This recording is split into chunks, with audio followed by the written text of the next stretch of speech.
Hello and welcome to IGPP Expert Talks. I'm Heena Goswami, Editorial Consultant with IGPP, Institute for Governance, Policies and Politics, New Delhi. On November 5th, 2024, the US citizens will elect their next president. The election in USA has raised considerable excitement in India as well, and hence IGPP began an educational series to introduce the audience to the various facets of the election procedure. A host of eminent academics have helped us reflect on various issues that are important to American voters and understand the consequences of the voters' choice upon the larger world with particular focus on India, and highlight the role played by Indian and other diaspora communities in the US election. We continue to take a new issue each week, detail its historicity and contemporary problems through a graphic video, and engage with senior scholars who provide valuable insights and new perspectives.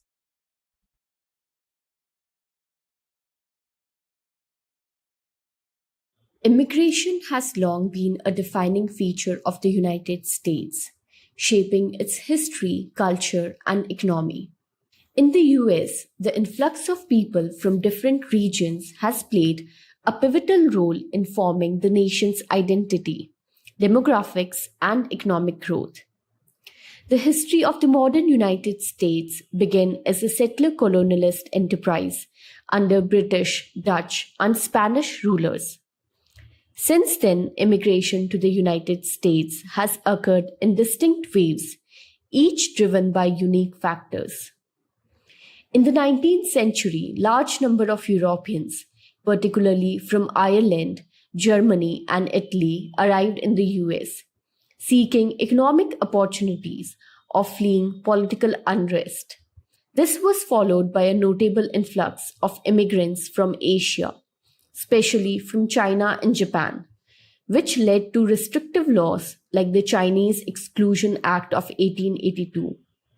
Additionally, the Page Act of 1875 had already targeted Chinese women, contributing to early immigration restrictions.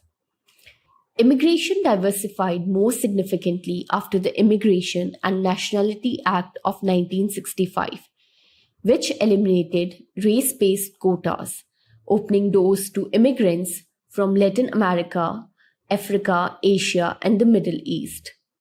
Earlier, the Immigration Act of 1924 had imposed strict quotas based on national origins, drastically reducing immigration from Asia and Eastern Europe. These laws reflected changing attitudes and needs, with their legacy continuing to influence modern immigration policy. Immigration patterns have also shifted as a result of world events and changing demographies. Data shows that at present, the majority of immigrants originate from Asian and Latin American nations, with Mexico, China, and India being the primary contributors. The economic downturns in nations like Venezuela have also made a substantial contribution to immigration. The United States has a complicated legal framework with multiple laws, regulations, and agencies governing immigration. Its foundation is the Immigration and Nationality Act, which specifies the various visa categories accessible to people seeking to enter the country. These consist of employment-based visas designed for foreign workers with specific skills or job offers, family-based visas that allow US citizens and lawful permanent residents to sponsor their relatives, and visas for refugees and asylum seekers who are seeking protection from persecution or the fear of it. The process of obtaining legal residency or a green card is often lengthy and requires navigating various bureaucratic hurdles, with potential waiting periods depending on visa categories, country of origin, annual immigration quotas, and the changing US immigration policies. Applicants often face significant uncertainty and delays, which can complicate their personal and professional lives during the process. For those seeking US citizenship, additional steps include demonstrating proficiency in English, passing a civics test, and fulfilling residency requirements. The legal pathway is intricate, but it plays a crucial role in managing the flow of immigration and ensuring that it meets the nation's economic and humanitarian needs. Illegal immigration remains a significant issue in the US, with individuals entering through unauthorized means such as crossing borders illegally, overstaying visas, or bypassing official entry points. Visa overstays now constitute a larger share of the undocumented population compared to illegal border crossings. A key hotspot for illegal crossings is the southern US border with Mexico, where human smugglers and in some cases tunnels are used to transport people and contraband. More frequent methods include crossing through unsecured sections of the border or being smuggled by land and sea. Despite US border patrol efforts, the extensive border and challenging terrain make securing it difficult. Many individuals who cross illegally are either seeking asylum, which US law allow even for those who cross unauthorized, or they are looking for economic opportunities, fleeing from political instability, violence, or poverty in their home countries. A significant portion of these migrants come from Central and South American countries experiencing severe unrest. Additionally, visa overstays have become a leading contributor to the undocumented population, accounting for an estimated 40 to 50%. Economically, immigrants make significant contribution to the US economy. They fill essential roles in various industries, often performing jobs that native born workers may not take. Immigrant entrepreneurship is another important factor, with many starting small businesses that fuel local economies. Despite common myths that immigrants take jobs from native born citizens or burden the welfare system, research shows that they contribute more in taxes than they receive in benefits. In fact, immigrant workers are vital to sectors such as technology, healthcare, and agriculture, where labor shortages persist. These realities highlight the economic interdependence between the US and its immigrant workforce. The great diversity of customs, cuisines, and languages that immigrants have brought to the United States has helped to create a thriving cultural landscape. However, integration into American society is not always smooth. Language obstacles, prejudice, and trouble getting access to healthcare and education are just a few of the issues that immigrant population frequently confront. These challenges are made more complex by the ongoing discussion around immigration policy, which can sometimes create divisions. However, the resilience of immigrant communities continue to shape and enhance the cultural landscape of the US. The political landscape surrounding immigration is deeply partisan, with Democrats generally advocating for more inclusive policies, while Republicans often call for stricter enforcement. Public opinion on immigration is similarly divided, with views fluctuating based on economic conditions, security concerns, and media portrayal of immigrants. Immigration has been and will continue to be a defining element of American identity. From its historical roots to its modern complexities, immigration touches every facet of the US society. As the US approaches future elections, immigration will remain a critical issue shaping voter priorities and policy discussions. The issue of immigration has been a hot one this election, and while it has often evoked extreme sentiments in the American public, this election the political class has been equally partisan. To discuss the issue of immigration, today we are joined by Professor Hiroshi Motomura. Professor Hiroshi is faculty at the UCLA School of Law, an expert in immigration and citizenship law.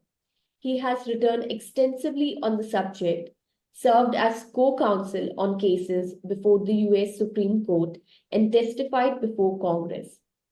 His books, Americans in Waiting, The Lost Story of Immigration and Citizenship in United States, and Immigration Outside the Law, have won several awards. Welcome to IGPP Expert Talk, sir. Thank you very much for having me. I really appreciate the invitation. Thank you. So the US has historically been a settler colony where people from at least the modern history of US has been such where people from foreign lands have come and settled, and subsequently people came in various waves to the US. But there always has been some emotion, some sentiment of hostility towards that immigration for people coming from one part of the world or another. At one point, there were even reservations against Italians. At another point, people from Japan were excluded. So how has the US state and citizens' approach towards people coming and settling on its land evolved over the years? Yeah, thank you for this very important question. It reminds me of someone who said that it's impossible to talk about U.S. history of the United States, without talking about the history of immigration to the United States, because immigration history in the United States actually is American history. So this is a complicated but very important question, and probably the best way to unpack it is to suggest that there are several themes that run through history, and I'll identify what they are, say a few words about each. But the overarching idea really is that the time has really mattered. I mean, we're talking about several hundred years, and the same themes keep coming up, but they come up for and against different immigrant groups. You mentioned immigrants from Italy being disfavored. Much of the anti-immigrant sentiment in the 1800s was directed against Catholics, as opposed to Protestants, as immigration expanded. And that was directed largely against Irish and Germans. But that's just an example of how things have changed over time. But let me identify some themes that come up that I think combine to answer your question. I mean, and some of this will be fairly maybe common knowledge, but maybe not. So let me just go through it. I mean, one is something you started with, which is that the United States is very much a settler colony in this, or settler colonial, or whatever term you want to use. And so it was what became the nation was founded by people who came to the United States, to the territory that was the domain of Native Americans and Native tribes, and settled the country. And so I think that in a sense, this is why the story of the United States has been a story of immigration.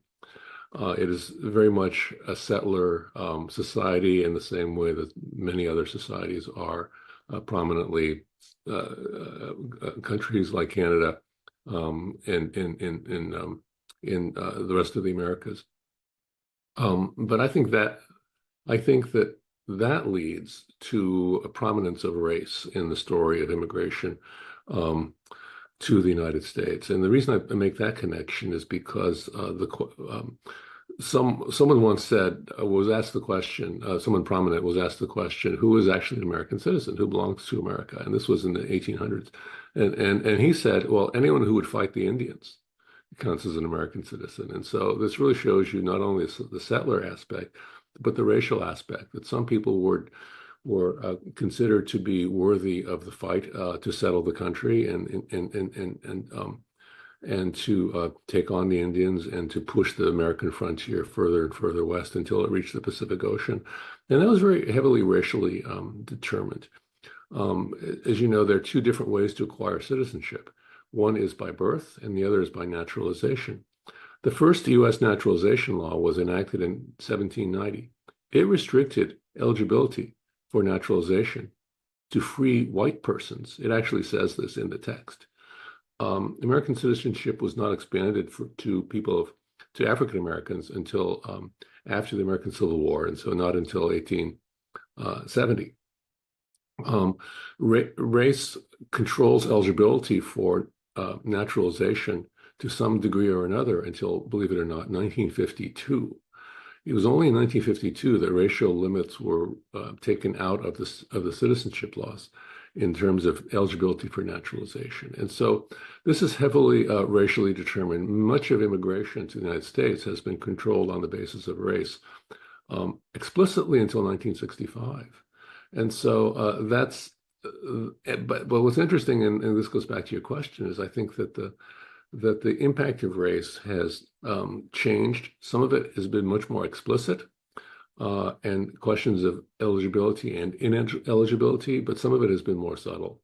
And so race is a major element that defines the approach to people coming and settling, as you ask about. And there's more to be said about each of these, but let me just list the other two, which I think define the current moment. A lot of the question of who is welcomed and who is not welcomed, in addition to reflecting who is defined as an insider in terms of race and an outsider in terms of race.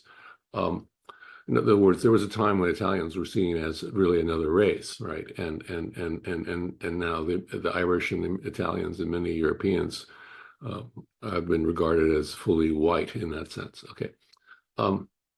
But anyway, getting to the next thing, I've mentioned settler colonialism, I've mentioned racial inclusion and exclusion. The other thing is that the search for labor, for workers, has very much defined American history of immigration. And this was a lot of the labor needs of the United States were prominently and infamously met by slavery, which was not banned in the United States until the 1860s. And the end of slavery, of course, did not end discrimination against African Americans, but it changed some of the calculus for who would do the work, who would do the dirty work, the dangerous work, the backbreaking work. And immigrants were often turned to do this work.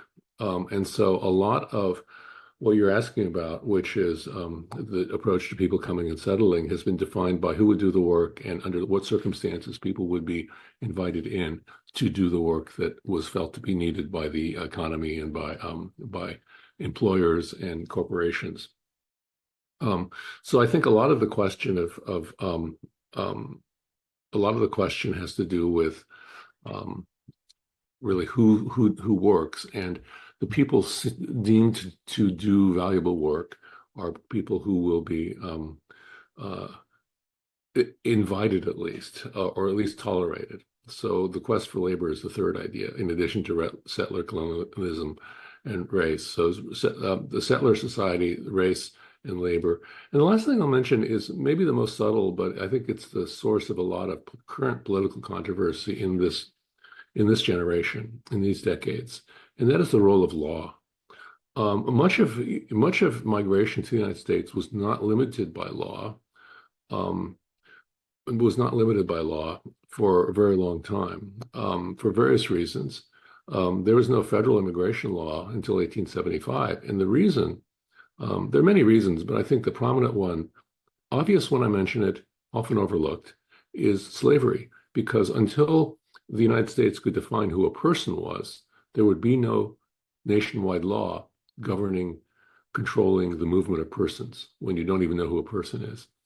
Federal immigration law emerges, but much of the history of the United States has been to tolerate, acquiesce in, and even invite people to come illegally to do the work, and then form sort of an underclass of workers who would be in a precarious legal situation.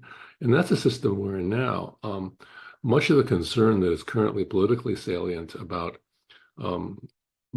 immigration that is outside the law, without irregular migration, in other words, much of that emerges in the last 50 years or so, and it's become much more of an issue. So I would think about U.S. Migration history. It's ever changing.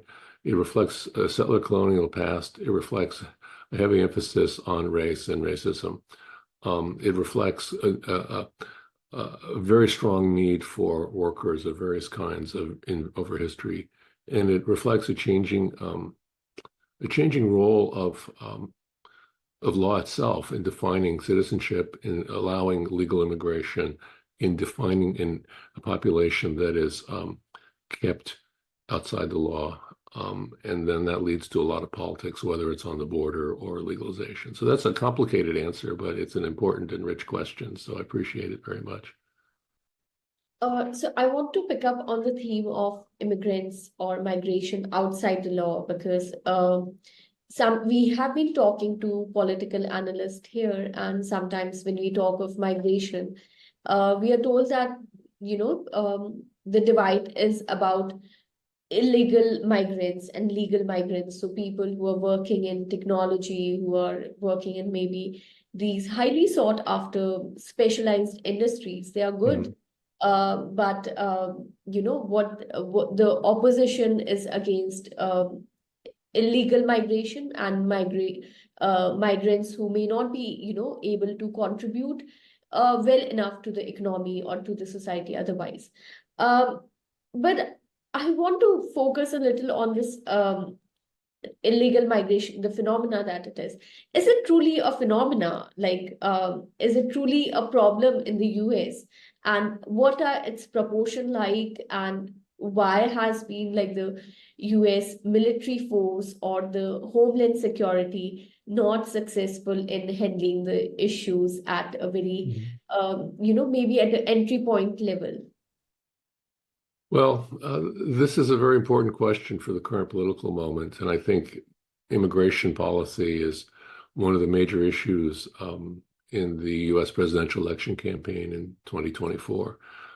That's been true, that meaning the prominence of immigration, that's been true for a while, but I think it has become ever more prominent. I think that the driving force in this is Donald Trump as a presidential candidate and formerly as president, because he has really emphasized this. But let me go back to your actual question on what the problems and what the solutions are, or how to think about that, because I think that's the right way to think about it. I think that it is definitely a phenomenon. You have to say that, or when we have 11 million people without legal status in the United States. And then an additional several million people who are in an in-between status or twilight status, something that is not fully outside the law, but also in a very precarious situation. And these are people, there's a program to insulate young people from immigration enforcement, and in fact to allow them to work for 2-year periods if they were brought to the United States as at a young age. And that is a precarious status, even though that is not what I would call unlawful. It's not unlawful. It's in this quasi-lawful situation. And so this is just to say that there are well over 10 million people in the United States in some kind of precarious legal situation. And I think that makes it very much a big legal issue. And we also have a lot of people who are arriving on especially the southern border of the United States. And the question is, what is the response going to be? So I think I think it's undeniable that it's an issue. It's a phenomenon. And it really is a challenge to figure out exactly what to do. And you ask sort of what is going on, for example, with the Department of Homeland Security and Enforcement. I think the biggest political divide here is really what the nature of the response should be. And I want to identify one element which is often overlooked, perhaps naturally overlooked by politicians, which is the time element. I think a lot of what candidate Trump wants to do is to at least persuade people to adopt the sort of the more of a quick solution, build a wall, hire more Border Patrol agents, have more security at the border. And I think the opposite view, which I think is represented much more by the Democratic Party and by Kamala Harris, is a view that we do need to do some things immediately, but that's not where the solution lies.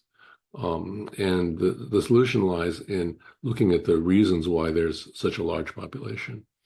And a lot of my book, Immigration Outside the Law, explains what I'm about to say. But in short form, it's that the creation of a population of people without lawful status of over 10 million people is a consequence of a labor policy where we do not have enough legal pathways for people to work to meet the demands of the economy. And this creates people who are kept away from legal status, even though employers want to hire them. This keeps H-1B workers in a precarious situation because it limits their ability to get green cards and become permanent residents. It limits the ability of international students to get the H-1B temporary worker status, which in turn would lead to a green card. And all of this, I think, is those kinds of barriers, whether it's H-1B or people without status, really hurts the United States, and in particular hurts the economy, but also the society in general in the long term. That's one thing. There's two other things that I think Trump is not interested in this. I mean, he really just wants the quick fix, or at least he wants to run for election on the quick fix. Harris is a much more nuanced thinker on these issues, and so the difficulty, honestly, is that to seriously match up the legal pathways with the economic needs requires time. I think it requires measures to address the concerns of people who feel displaced by immigrant workers. In other words, to share the gains share the prosperity that immigrants bring. So I think it takes time. I think it takes mechanisms to share those gains with a broader view of society. And also, it means that there has to be serious measures to address root causes of migration in the sending countries, the countries of origin. So in other words, I think that we need to address the root causes of having such a large undocumented population. We need to address those root causes inside the United States, and we need to address those root causes more internationally, transnationally, and that means addressing migration more holistically. Last thing I'll say in response to this excellent question is that a lot of the Trump policies that are in the campaign are very border focused. They're saying the border is the problem. I don't think that's the problem, and I guess I share Harris's view on this, that it's not the problem, or it's first of all, it's as much an opportunity as it is a problem, but a lot of what it has to do with is not the border itself. That's only a symptom. What it really has to do with is building up the economy and integrating immigrant workers into allow them to create prosperity in the United States, and then to share that prosperity more generally with the whole society. So I think that the Trump campaign has been hitting very hard on the border being the issue. And Harris has tried to move it away from that. I'm not sure, honestly, how successful she has been, but I think that she has been very much focused in her career on trying to focus on the contributions that immigrants can make inside the United States. So that's a long answer to an important question, because this is one of the big issues in the election campaign right now. From the Republican side, is there any other discourse? Is there any other opinion other than that of Trump's and his focus on the Southern wall? Yeah, that's important to ask about, because I think the Republican Party, and indeed the American political landscape, has changed on immigration significantly in the last 20 years.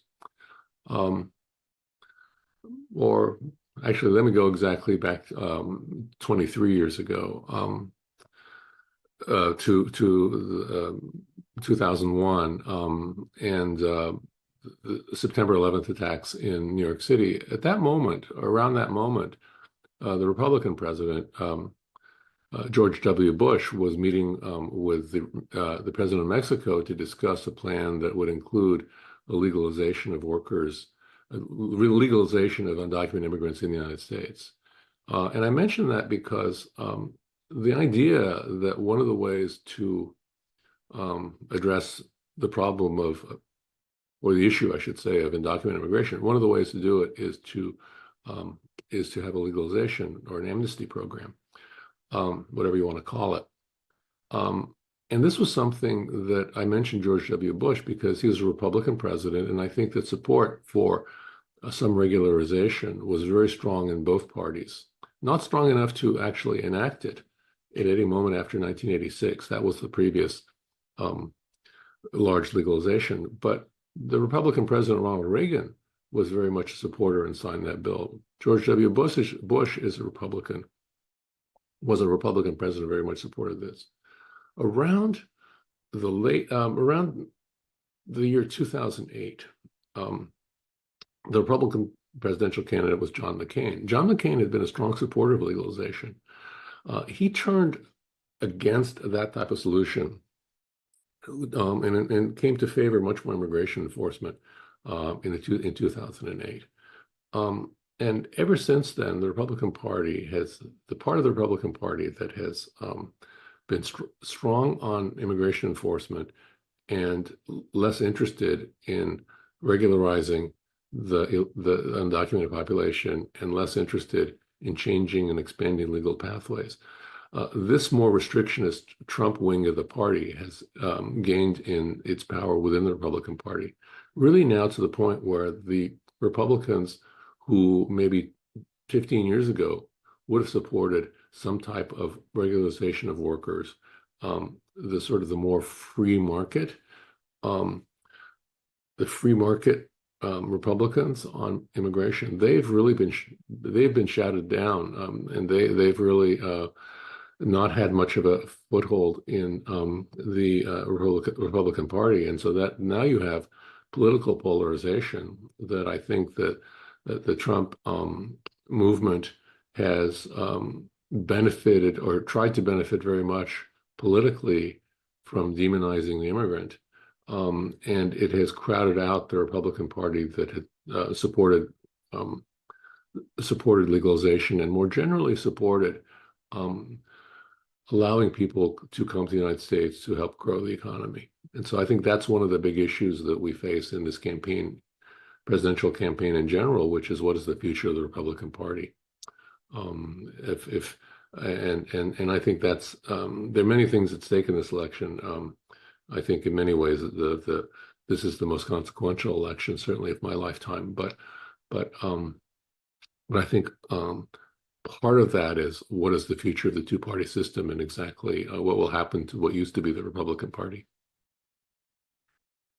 I think this fear-mongering against immigrants has sort of been led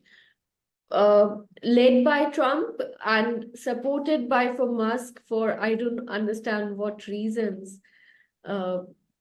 And that's been really saddening to see, because you see an extreme position and no nuanced argument and a policy that seems to be based on just memes and AI videos.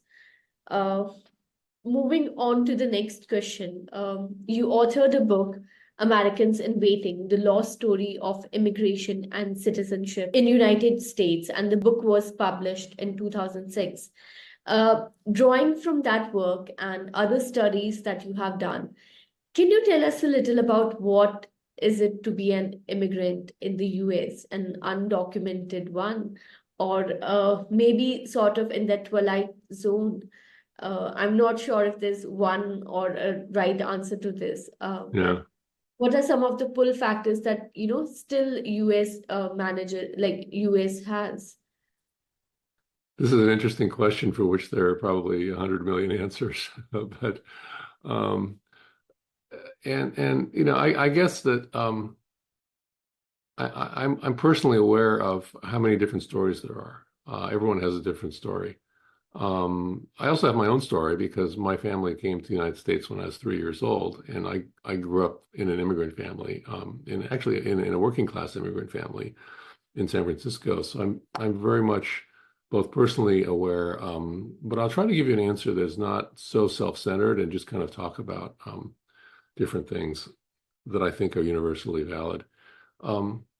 There are so many what the migration scholars call push factors and pull factors that define going to a country.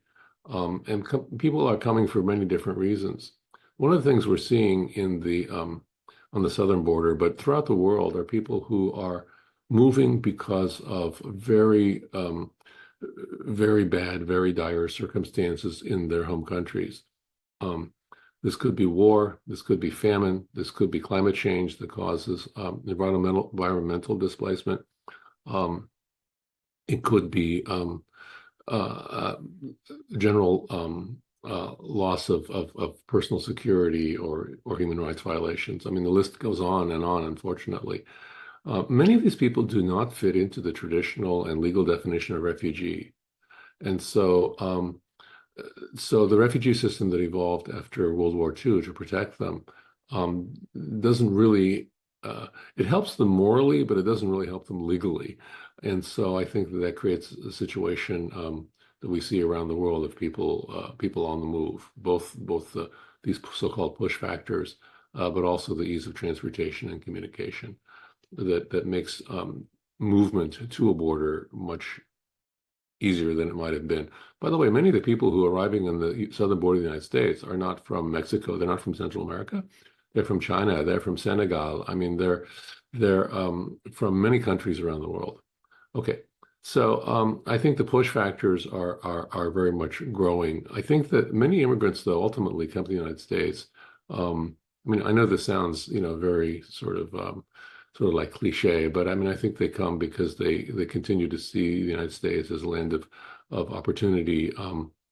I think that and that can be economic, that can be cultural. I think the United States is home to many diaspora communities, and I think that really helps. That has historically helped and continues to help immigrants to the United States to transition from their prior country to belonging to America in some sense, but without losing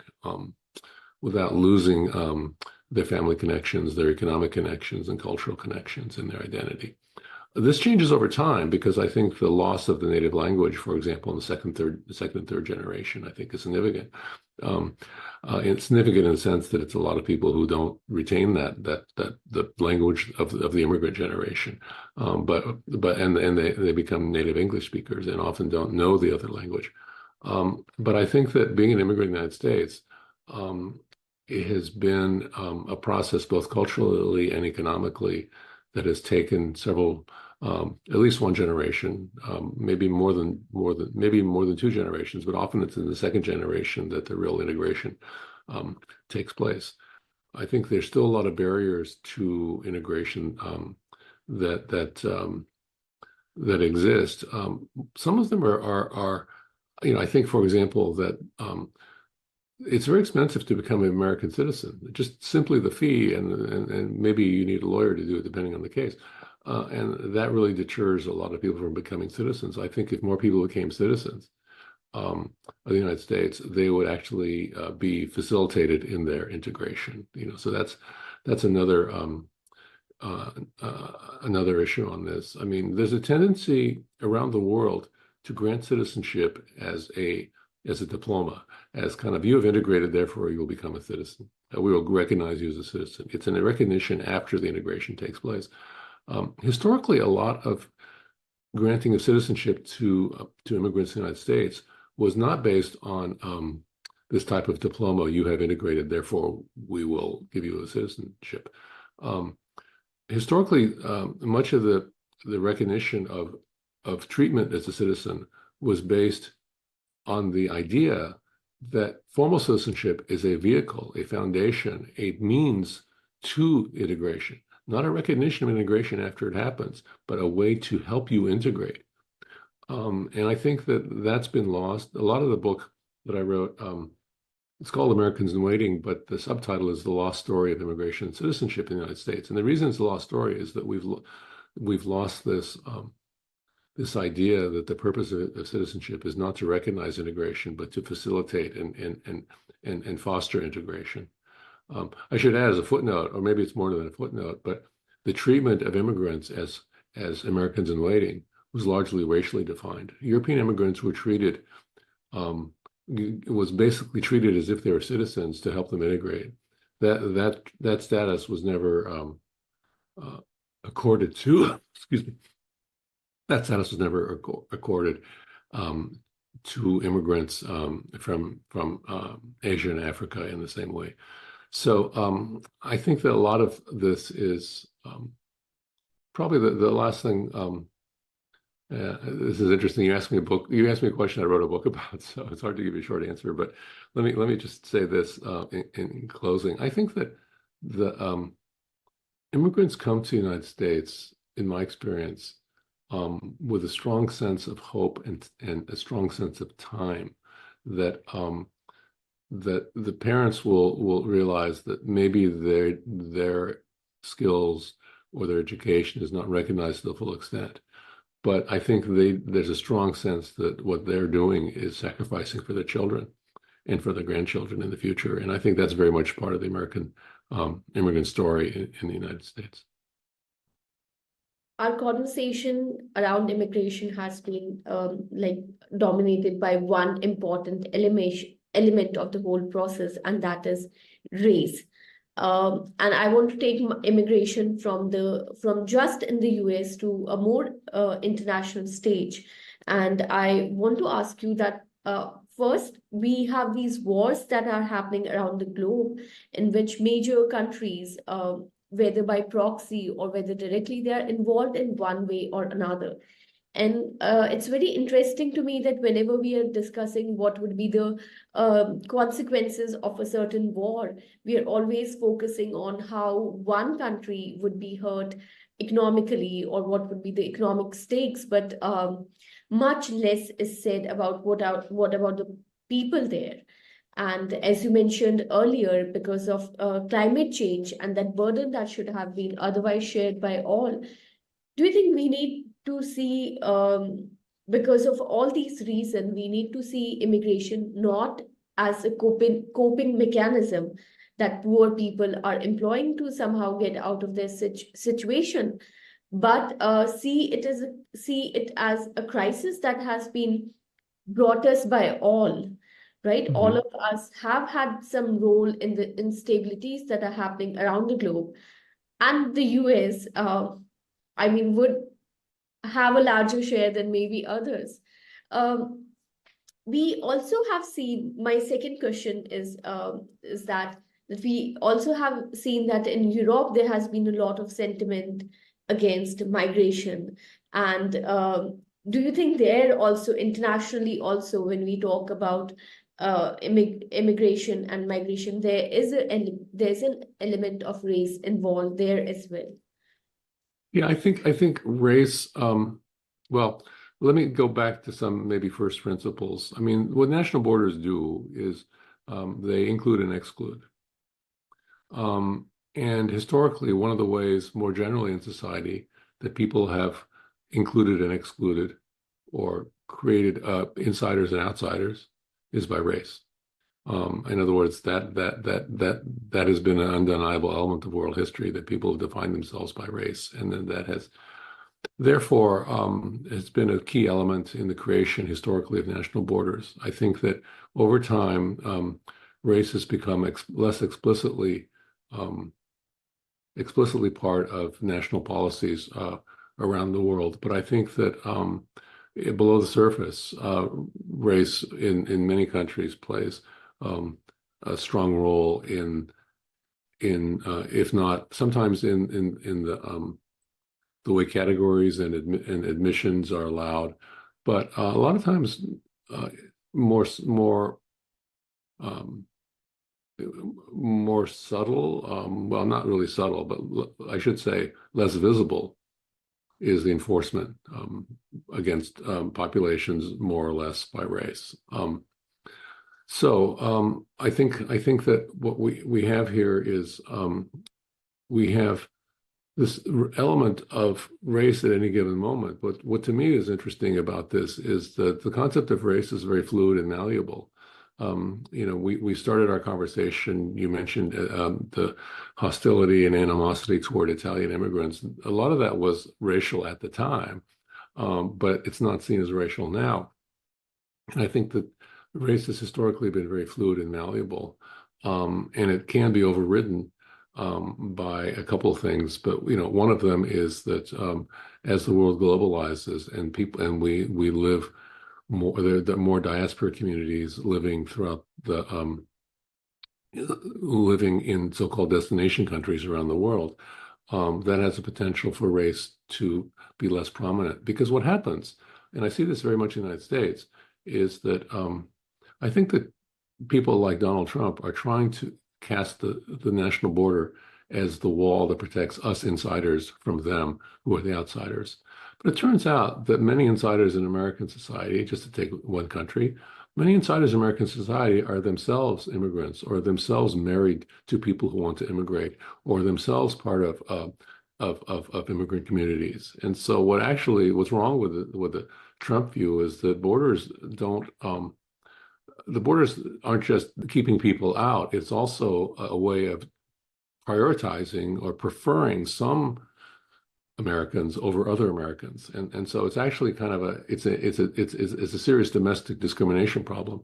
But I do think that race is an important part of this, but I think it's not indelible. I think that it has been malleable over time.